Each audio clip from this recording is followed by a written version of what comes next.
Good morning everyone. Myself Sarmila Rudra, Assistant Professor Geography from लिखनसर government college Tapkara. अभी चल रहा है लॉकडाउन के टाइम। आशा करते हैं कि आप लोग सुरक्षित रहेंगे और घर पे रहेंगे। इस लॉकडाउन के टाइम छत्तीसगढ़ शासन से एक गुड इनिशिएटिव लिया गया है डिजिटल क्लासरूम का। इस क्लासरूम को आगे बढ़ाते हुए आज हम लोग पढ़ेंगे फिजिकल जियोग्राफी के अंडर क्लाइमेटोलॉजी का एक बहुत ही interesting topic air pressure and wind. चलिए शुरू करते हैं। पहले जान लेते हैं कि एयर प्रेशर क्या है। वायु एक या एयर एक फिजिकल सब्सटेंसेस है। उसके अंदर बहुत सारे dust particle, water vapour and various type का गैसेस प्रेजेंट रहता है। ये सब गैसेस या पार्टिकल्स मैटर का एक खुद की एक वेट होती है। इस वेट जब वायु इस वेट के थ्रू जो प्रेशर क्रिएट करता है उसको बोलते हैं एयर प्रेशर या वायुमंडलीय दबाव। ठीक है। अब ये वायुमंडलीय दबाव सबसे ज़्यादा पाया जाता है एट सी लेवल पे 1013.25 मिलीबार पर स्क्वायर सेंटीमीटर। मान लेते ये लगभग 1 किलोग्राम पर स्क्वायर सेंटीमीटर होता है। ये कैसे मान लेते हैं कि मेरे हाथ 10/4 सेंटीमीटर का है, मतलब टोटल 40 स्क्वायर सेंटीमीटर का ये हाथ है। तो इसके ऊपर वायुमंडलीय दबाव कितना होना चाहिए? लगभग 40 किलोग्राम। पर क्या हम लोग ये 40 किलोग्राम के वेट को महसूस कर पाते हैं? नहीं। इसका कारण क्या है कि हम लोग के बाहर जो सराउंडिंग का प्रेशर है और शरीर के अंदर जो प्रेशर है ये इक्वल हो जाता है, इसीलिए हम लोग को ये प्रेशर महसूस नहीं हो पाता है। अच्छा, ये जो एटमॉस्फेरिक प्रेशर है इसको मापने के लिए बहुत सारे इंस्ट्रूमेंट का यूज़ किया गया, जैसे 14 barometer, Android barometer, micrograph, altitude, ऐसे बहुत सारे इंस्ट्रूमेंट का यूज़ किया गया। अब हम लोग ये पृथ्वी में जो एयर प्रेशर का जो सर्कुलेशन है वो इक्वल नहीं है, उसका अनइवन डिस्ट्रीब्यूशन है। मतलब कहीं पे लो प्रेशर है, कहीं पे हाई प्रेशर है।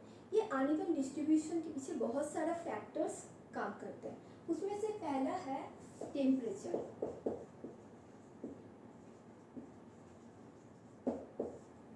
ये फैक्टर कैसे काम करते हैं?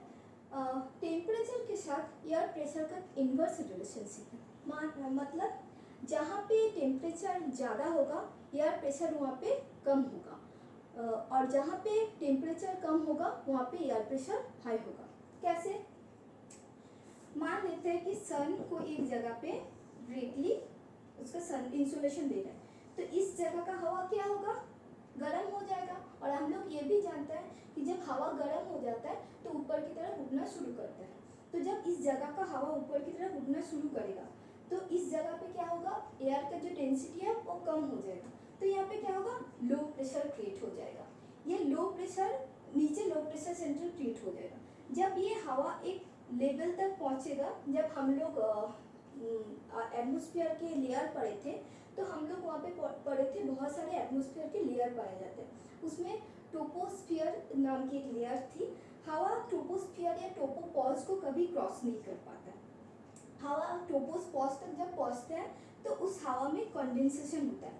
जब वो हवा कंडेंसेशन होता है तो वो वहाँ पे हवा ठंडा हो जाता है, उसका वेट और डेंसिटी बढ़ जाता है, तो तब वहाँ पे हो जाता है हाई प्रेशर सिस्टम क्रिएट हो जाता है। मतलब नीचे जब लो प्रेशर सिस्टम क्रिएट होगा तो अपर एटमॉस्फेयर पे वहाँ पे हाई प्रेशर सिस्टम होगा। ठीक है।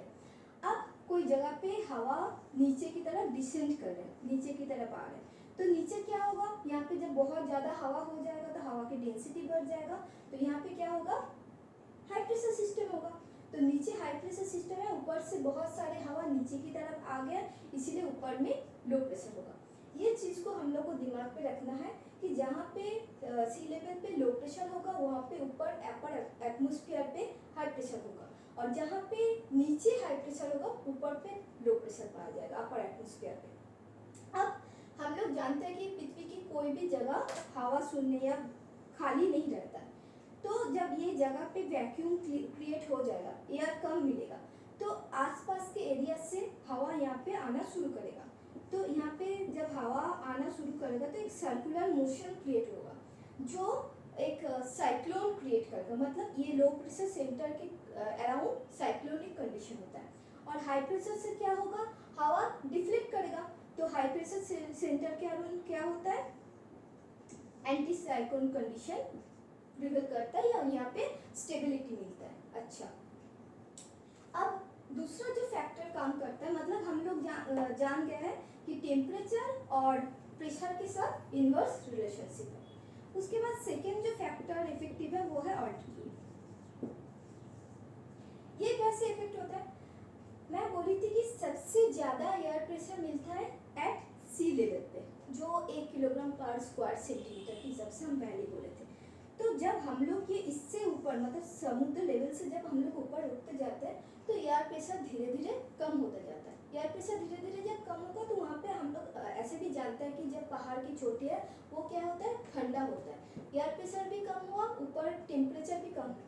पर कुछ देर पहले हम लोग पढ़े थे कि टेम्परेचर और प्रेशर के साथ क्या है, इनवर्स रिलेशनशिप है। मतलब टेम्परेचर जहाँ पे ज़्यादा है वहाँ पे प्रेशर कम है, और जहाँ पे टेम्परेचर कम है वहाँ पे प्रेशर ज़्यादा है। पर यहाँ पे टेम्परेचर भी कम है और प्रेशर भी कम है। तो ये इसके पीछे क्या रीज़न है, मैं बोली थी कि हवा का एयर में प्रेशर किससे क्रिएट होता है, जो सब्सटेंसेस रहता है, जो वाटर वेपर रहता है या जो गैसेस रहते हैं उसकी वजह से एटमॉस्फेयर पे प्रेशर क्रिएट होता है। तो जितना हम लोग सी लेवल से ऊपर जाते रहते हैं, मान लीजिए ये सी लेवल है तो यहाँ पे जो एयर का डेंसिटी है, यहाँ पे जो एयर का घनत्व रहेगा वो ज़्यादा होगा। पर जितना हम लोग ऊपर चढ़ते जाएंगे एयर का डेंसिटी धीरे धीरे कम होगा। तो जहाँ पे एयर का डेंसिटी कम होगा, जहाँ पे सब्सटेंसेस कम होगा, तो वहाँ पे क्या होगा, धीरे धीरे प्रेशर कम होता जाएगा। चलिए, अब और क्या इफेक्ट कर सकता है, तीसरा है वाटर वेपर।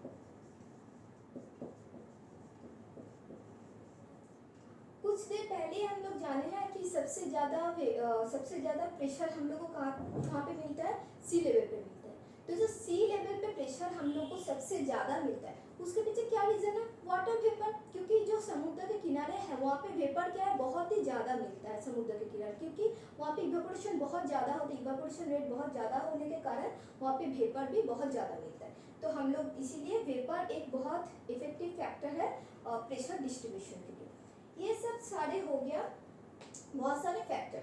अब हम लोग आते हैं जो वर्ल्ड के जो एयर प्रेशर बेल्ट है, वर्ल्ड में बहुत सारे एयर प्रेशर 7 टाइप का एयर प्रेशर बेल्ट मिलता है।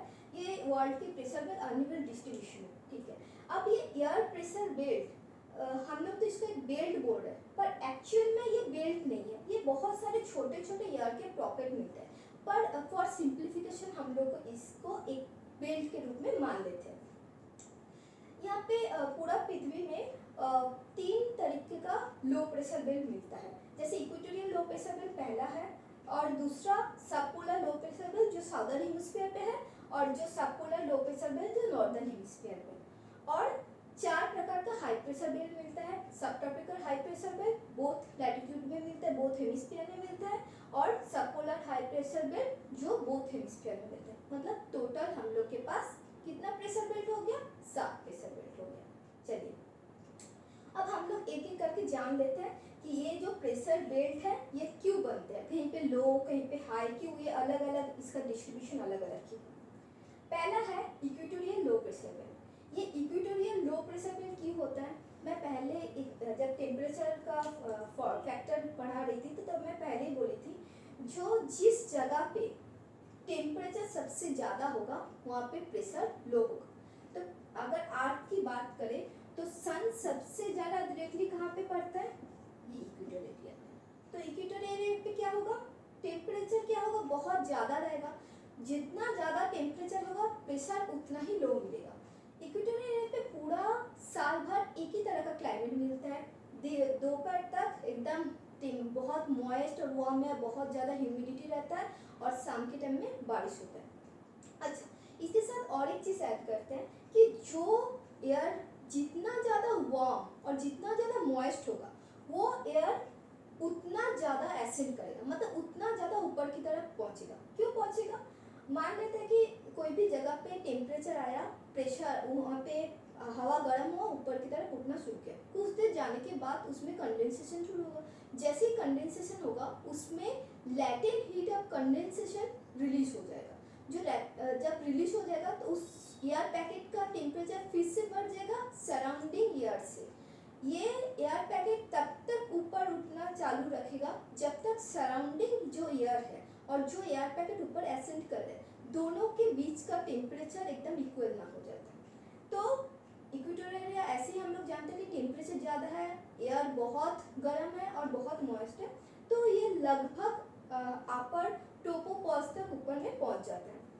अच्छा, इधर जो लाइन डोनेट किया गया है, जो रेड कलर की लाइन है वो वार्म एयर को डिनोट कर रहा है और जो ग्रीन कलर की लाइन है वो कोल्ड एयर को डिनोट कर रहा है। ठीक है, अब ये हवा ऊपर की तरफ एसेंट हुआ, ऊपर की तरफ बढ़ गया। अब ऊपर जाने के बाद वहाँ पे क्या होगा, कंडेंसेशन होगा एक लिमिट पे जाने के बाद। तो ऊपर क्या होगा, यहाँ पे नीचे लो प्रेशर है तो ये ऊपर में क्या हो गया, हाई प्रेशर क्रिएट हो गया। ठीक है, तो नीचे इसीलिए इक्वेटोरियल लो प्रेशर बेल्ट यहाँ पे क्रिएट हो जाते हैं क्योंकि बहुत ज़्यादा टेम्परेचर की वजह से। तो ये जो लेयर है, ये जो बेल्ट है, ये किससे इंड्यूस है, थर्मल, मतलब थर्मल रीजन है, इसके बनने के पीछे थर्मल रीजन है, टेम्परेचर मेन फैक्टर काम करता है। ठीक है, अब ये हवा, इसको हम लोग डोल्ड्रम भी बोलते हैं, इसीलिए बोलते हैं क्योंकि इस जगह का हवा बहुत फीबल होता है, बहुत लाइट होता है। क्यों, क्योंकि हवा का जब हवा ऊपर उठ जाएगा तो हवा में डेंसिटी जो है वो ऐसे ही कम हो जाएगा, इसीलिए ये इसको डोल्ड्रम कहा जाता है। अच्छा, यहाँ से जो हवा ऊपर में उठा, नीचे लो प्रेशर है, ऊपर में क्या हो गया, अपर ट्रोपोस्फीयर पे हाई प्रेशर हो गया। अब मैं बोली थी कि जहाँ पे नीचे हाई प्रेशर होगा ये पोलर है, ये भी थर्मली इंड्यूस है, क्योंकि यहाँ पे हम लोग पोल रीजन में ऐसे ही जानते हैं टेम्परेचर बहुत ही लो रहता है, तो इसीलिए यहाँ पे मतलब हाई प्रेशर कंडीशन प्रिवेल होगा। तो मैं पहले बोली थी कि जहाँ पे नीचे हाई प्रेशर होगा अपर ट्रोपोस्फीयर पे वहाँ पे लो प्रेशर होगा। तो यहाँ पे जो हाई प्रेशर है, मतलब लो प्रेशर से यहाँ पे ऊपर में हाई प्रेशर हुआ, जो हाई प्रेशर हुआ, हवा हमेशा high pressure to low pressure move करता है। तो ऊपर हाई प्रेशर से ये पोलर ऊपर में जो लो प्रेशर है उधर जाने की कोशिश करेगा। पर इसके पहले और एक चीज आप लोगों को बता देते हैं, जो है कोरियोलिस फोर्स।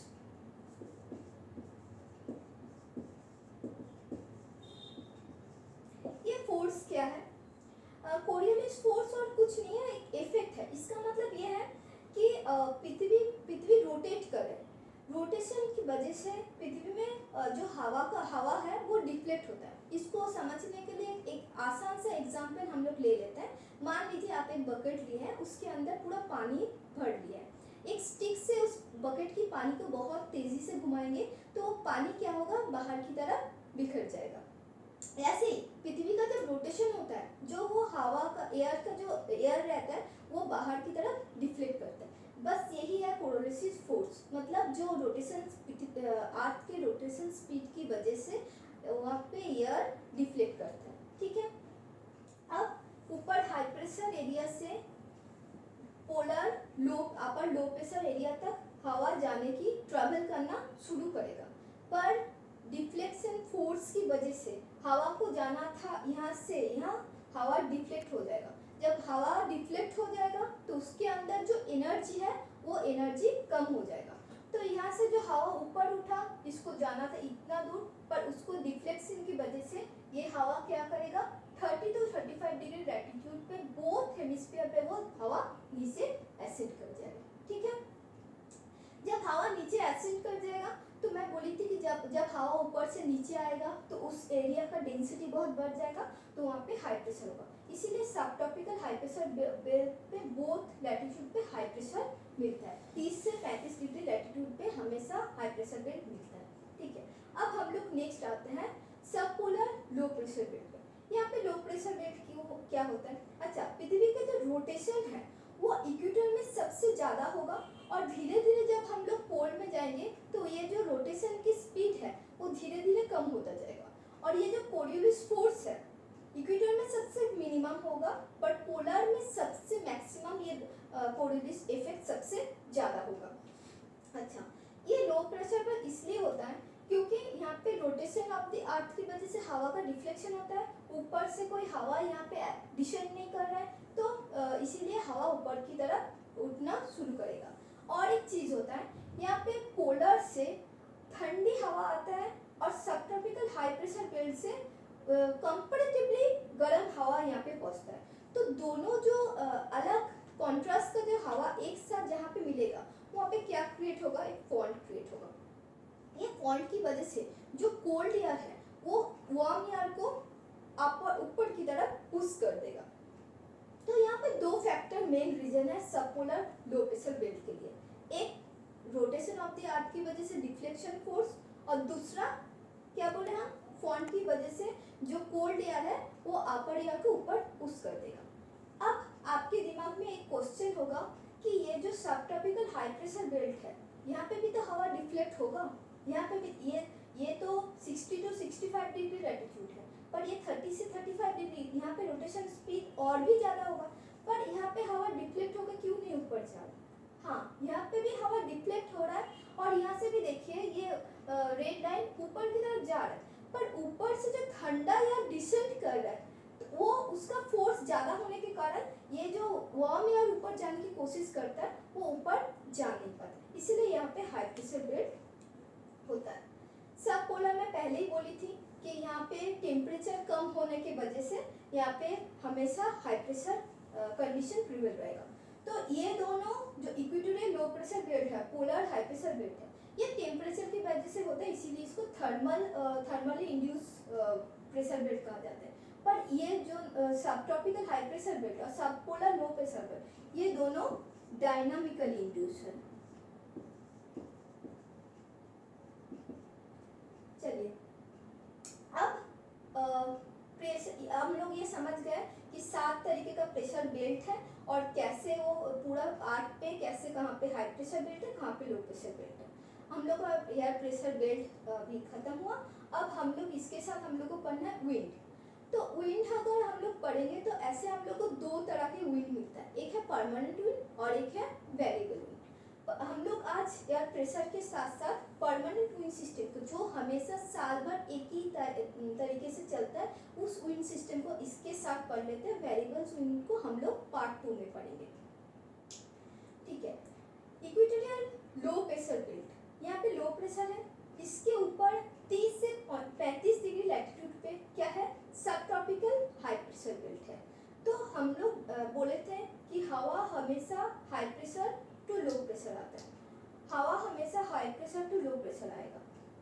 हवा को आना था high pressure to low pressure, मतलब नॉर्थ टू साउथ आना था, पर पृथ्वी के डिफ्लेक्शन फोर्स की वजह से या रोटेशन ऑफ अर्थ की वजह से डिफ्लेक्शन एयर का जो डिफ्लेक्शन होता है उसकी वजह से हवा थोड़ा सा टिल्ट हो जाएगा। इसमें ये कोरियोलिस फोर्स के ऊपर डिपेंड करके फेरेल्स ने एक लॉ दिए थे। ये फेरेल्स का ये लॉ ये था कि हवा उत्तरी गोलार्ध में क्लॉकवाइज घूमेगा और दक्षिणी गोलार्ध में एंटी क्लॉकवाइज घूमेगा। इसका मतलब है कि हवा नॉर्दर्न हेमिस्फीयर पे राइट हैंड साइड में, मतलब घड़ी के कांटे के साथ घूमेगा, और साउदर्न हेमिस्फीयर में घड़ी के कांटे के विपरीत घूमेगा। तो देखिए हवा को आना था high pressure to low pressure, यहाँ से उत्तर से दक्षिण आना था, पर डिफ्लेक्शन फोर्स की वजह से हवा थोड़ा सा टिल्ट हो गया। ये टिल्ट मैं बोली थी कि उत्तरी गोलार्ध, ये 0 डिग्री यहाँ पे इक्वेटर 0 डिग्री से लेके 90 डिग्री, इसको उत्तरी गोलार्ध बोलते हैं या नॉर्दर्न हेमिस्फीयर, और ये 0 से नीचे की तरफ साउदर्न हेमिस्फीयर बोलते हैं। उत्तरी गोलार्ध में हवा कौन से साइड में घूमेगा, डैडी साइड में, मतलब क्लॉकवाइज घूमेगा। क्लॉकवाइज घूमने की वजह से हवा राइट साइड में टिल्ट हो गया। सेम अगर इस साइड में देखेंगे नीचे के साइड साउदर्न हेमिस्फीयर पे, यहाँ पे है हाई प्रेशर बेल्ट, यहाँ पे है लो प्रेशर बेल्ट। हवा को जाना था साउथ टू नॉर्थ, पर डिफ्लेक्शन की वजह से इसका डिफ्लेक्शन हो गया, किधर हो गया, एंटी क्लॉकवाइज, घड़ी के कांटे के विपरीत हो गया, ठीक है। अब इसी जो ये हवा, इसको हम लोग जो हाई प्रेशर सब ट्रॉपिकल हाई प्रेशर बेल्ट से इक्वेटोरियल लो प्रेशर बेल्ट तक जो हवा जाता है उसको हम लोग बोलते हैं ट्रेड विंड। ट्रेड विंड हम लोग इसको बोलते हैं, जब पुराने ज़माने में जो सेलर लोग अपने जहाज को लेके निकलते थे तो एक रेगुलरिटी मेंटेन होता था, इस हवा की वजह से वो लोग अपने डेस्टिनेशन पे रेगुलरिटी मेंटेन करके पहुंच पाते थे, इसीलिए इसको ट्रेड विंड बोला जाता है। अच्छा, इसके साथ हम लोग थोड़ा सा और एक चीज़ पढ़ लेंगे कि हम लोग अगर देखेंगे वर्ल्ड का मैप देखेंगे तो सारे जितने डेजर्ट एरिया है सारे हम लोग को दिखेगा कंट्री के वेस्टर्न साइड पे, मतलब सारे डेजर्ट कंट्री के वेस्टर्न साइड पे दिखेगा। इसके पीछे थोड़ा सा ट्रेड विंड का भी इफेक्ट है। थोड़ा सा हम लोग मैप वॉक कर लेते हैं।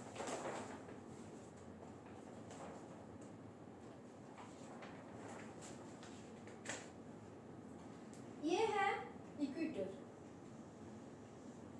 ठीक है, और ये इतना तक है सब ट्रॉपिकल हाई प्रेशर बेल्ट, और यहाँ पे है सब tropical low pressure high pressure belt, southern hemisphere और नॉर्दर्न हेमिस्फीयर। अगर हम लोग यहाँ पे डेजर्ट एरिया को देखेंगे तो डेजर्ट एरिया में हम लोग को क्या मिलेगा, यहाँ पे हम लोग को सहारा कालाहारी डेजर्ट मिलेगा अफ्रीका में, इंडिया में हम लोग को थॉर डेजर्ट मिलेगा, ऑस्ट्रेलिया में हम लोग को ग्रेट विक्टोरिया डेजर्ट मिलेगा, हम लोग को साउदर्न हेमिस्फीयर पे अटाकामा डेजर्ट मिलेगा, और यहाँ पे नॉर्दर्न हेमिस्फीयर पे इसको मोहाबे डेजर्ट मिलेगा। तो ये सारे डेजर्ट हम लोग देखेंगे तो ये सारे कंट्री के वेस्टर्न साइड पे दिखाई देता है, ना कि ईस्टर्न साइड पे। इसके पीछे ट्रेड विंड का इफेक्ट इसीलिए है, trade wind north east to south west move करता है, both hemisphere north east to south west move करता है, मतलब ईस्ट टू वेस्ट मूव करता है। जब ये ईस्ट टू वेस्ट मूव करता है तो ईस्टर्न साइड से ये समुद्र से ऊपर पास होने के टाइम ये यहाँ से वाटर ले लिया, वाटर पिक कर लिया, और जब कंट्री के ईस्टर्न साइड पे आता है तो यहाँ पे बारिश कर देता है। ये हवा जब कंट्री के वेस्टर्न साइड में पहुँचते पहुँचते इसके अंदर जो मॉइस्चर कैपेसिटी है वो धीरे धीरे कम हो जाता है, इसीलिए इस हवा में कैपेसिटी कम होने के कारण वो ड्राइनेस इफेक्ट आ जाता है। इसके पीछे और एक रीजन है, सिर्फ ट्रेड विंड की वजह से वेस्टर्न साइड पे डेजर्ट एरिया नहीं दिखता है, और एक चीज़ इसके पीछे काम करता है। जब हम लोग नेक्स्ट ओशनोग्राफी पढ़ेंगे वहाँ पे ओशन करंट नाम की एक चैप्टर पढ़ेंगे, वहाँ पे हम लोग जब ओशन करंट पढ़ेंगे तो ऐसे ओशन में दो तरह के करंट मिलता है, वार्म और कोल्ड करंट। जितना डेजर्ट एरिया है वेस्टर्न साइड पे हमेशा कोल्ड करंट दिखेगा, हमेशा कोल्ड करंट दिखेगा, कोई भी वार्म करंट नहीं दिखेगा। तो ये जो कोल्ड करंट है ये क्या करता है, डेजर्ट को और भी ज़्यादा रेजिकेटिंग इफेक्ट देता है, मतलब और भी ज़्यादा ड्राइनेस करता है। पहला तो ट्रेड विंड है जो मॉइस्चर दिखा दिया, और भी ये डेजर्ट क्या करेगा, जो कोल्ड करंट की वजह से और भी यहाँ पे डेजर्ट क्रिएट होने का चांसेस मिलेगा। अच्छा, ये हो गया ट्रेड विंड, ठीक है। अब हम लोग पहुँचते हैं वेस्टर्लिस पे। वेस्टर्लिस मतलब ये वेस्ट टू ईस्ट मूव करता है, वेस्ट टू ईस्ट मूव करता है। जैसे यहाँ पे हाई प्रेशर बेल्ट है, यहाँ पे लो प्रेशर बेल्ट है। हवा को जाना था high pressure to low pressure, मतलब साउथ से नॉर्थ जाना था, पर नॉर्दर्न हेमिस्फीयर में किधर मूव करता है, क्लॉकवाइज मूव करता है, इसीलिए हवा इधर क्लॉकवाइज मूव करेगा। सेम अगर इसमें देखेंगे साउदर्न हेमिस्फीयर पे, तो हवा को जाना था नॉर्थ टू साउथ, मतलब high pressure to low pressure, पर साउदर्न हेमिस्फीयर पे कहाँ मूव करता है, एंटी क्लॉकवाइज मूव करता है, इसीलिए हवा बाएं साइड मूव करेगा, ठीक है। इसको पछुआ पवन भी बोलते हैं। हम लोग के नॉर्दर्न हेमिस्फीयर पे जो लैंड और सी का जो डिस्ट्रीब्यूशन है, सबसे ज्यादा नॉर्दर्न हेमिस्फीयर पे लैंड मिलता है, पर जो साउदर्न हेमिस्फीयर है उसमें लैंड का जो प्रोपोर्शन है वो थोड़ा सा कम हो जाता है, इसीलिए वेस्टर्लिस वहाँ पे बहुत स्पीड से मूव करता है, इसीलिए वेस्टर्लिस को वहाँ पे बहुत सारे नामों से बोला जाता है। जैसे 40 डिग्री लैटिट्यूड पे उसको रोलिंग 40s कहा जाता है, 50 डिग्री में उसको फ्यूरियस 50s कहा जाता है, और 60 डिग्री में उसको सिंकिंग 60s कहा जाता है, ठीक है। अच्छा, ये सब ट्रॉपिकल हाई प्रेशर विंड को हम लोग हॉर्स लैटिट्यूड भी बोलते हैं। हॉर्स लैटिट्यूड हम लोग इसलिए बोलते हैं कि पहले के ज़माने में जब जहाज चलता था, जब सेना लोग जहाज में घोड़ा को लेके जाते थे, तो जब तक इस जगह पे 30 to 35 डिग्री लैटिट्यूड में जब ये लोग पहुंचते थे, तो जो हवा का जो जहाज का स्पीड है वो बहुत ज़्यादा कम हो जाता है, बहुत कम हो जाता है। वो कम होने के कारण क्यों है, क्योंकि वहाँ पे हाई प्रेशर है, हवा का एकदम स्टेबल कंडीशन है, हवा वहाँ पे चल ही नहीं रहा है, एकदम स्टेबिलिटी है, इसीलिए वो जहाज का स्पीड बढ़ाने के कारण वो क्या करते थे, जितना घोड़ा है उसको समुद्र में डुबो देते थे, और वो घोड़ा समुद्र में डूबने की वजह से जहाज का स्पीड धीरे धीरे बढ़ना शुरू करता है। अच्छा, इसके बाद हम लोग और एक हवा को पढ़ लेते हैं जो है पोलर हाई प्रेशर विंड। ये पोलर हाई से जब सब पोलर लो प्रेशर के बीच में जब हवा आता है इसको पोलर विंड बोलते हैं। पोलर विंड हमेशा north east to south west move करता है। हवा को आना था ऊपर नॉर्दर्न से नीचे साउथ की तरफ, पर ये हवा कैसे घूमेगा?